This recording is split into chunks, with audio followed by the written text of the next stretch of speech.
আমার ভাই উসমান হাদির রক্তের শপথ, এই বাংলাদেশে দিল্লির এক্সটেনশন, ইন্ডিয়ার আধিপত্য এই বাংলাদেশে কোনো ফর্মেই, কোনো ব্যক্তির মাধ্যমে, কোনো ইনস্টিটিউশনের মাধ্যমে, টকশিজীবীর মাধ্যমে, পেশাজীবীর মাধ্যমে এই বাংলাদেশে কোনোদিনও আর ঢুকবে না।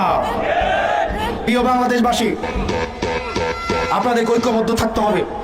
আপনি নানা মতের হইতে পারেন, নানা পথের হইতে পারেন, আপনি ডানপন্থী, বামপন্থী, মধ্যপন্থী, আপনি যেই পন্থী হন না কেন, আমাদের একটা জায়গায় আমাদের এক হইতে হবে।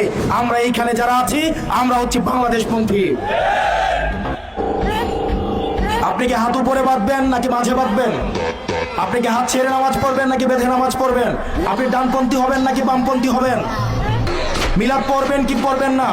শাহবাগে গান গাইবেন কি গাইবেন না? এই কালচারাল ফাইটগুলো বাংলাদেশে এনে মনে রাখতে হবে, এগুলো ফ্রিঞ্জ এলিমেন্ট আমাদের মধ্য দিয়ে